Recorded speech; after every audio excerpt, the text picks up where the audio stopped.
नमस्कार. आजचा व्हिडिओ आहे ना जरा खास जरा वेगळं आहे.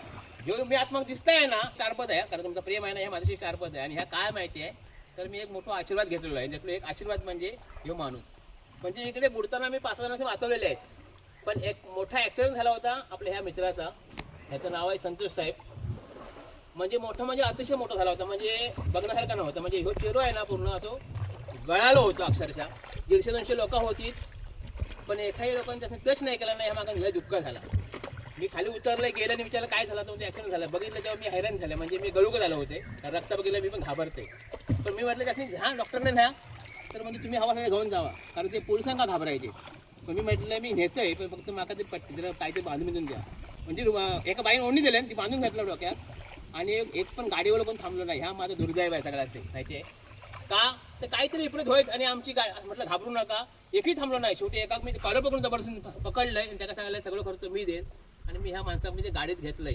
त्या गाडीत घेतल्यानंतर मी सिव्हिल पोलीस पण आले होते. पोलिसांना सांगितलं माका काय विचारायचं ना 2 दिवस, कारण मी टेन्शनमध्ये आहे. आणि अशा माणसाला त्या पोलिसांनी स्वीकारलं नाही, सिव्हिलला स्वीकारलं नाही. नंतर त्या दुसऱ्या हॉस्पिटलमध्ये न्याय नाही, पण सांगितलं नाही की थोडं डोळं वाचणार ना वगैरे असं सांगितलं नव्हतं. पण देवाची कृपा त्यांच्यावर लय होती, त्यांच्या घरातल्यांचा लय इच्छा होती. आणि त्या प्रेमापुढे त्यांचं सगळं वाचलेलं आहे, जीव वाचलेलो आहे. पण जेव्हा मी रडकुंडी कधी आला माहिती आहे, मी लोक माझी वाट बघत होती, कोण माणूस तो. आणि जेव्हा मी बघू गेले ना, तेव्हा माझा सिस्टरना नेत नव्हती आतमध्ये बघायचं. तेव्हा मी सांगितलंय ज्यांना आणलं ना त्या काय दाखवा. तेवढं त्यांची सगळी माणसं एकत्र आली आणि माझ्या पाया पडू लागली. आणि त्यांची बायको जी बोलली आहे ना, ती बायको असे बोलली वाक्य की माझ्या 2 वर्षाच्या पोरासाठी बाप जिवंत ठेवला हो, म्हणजे माका तेवढा म्हणून आला असं विचार करा.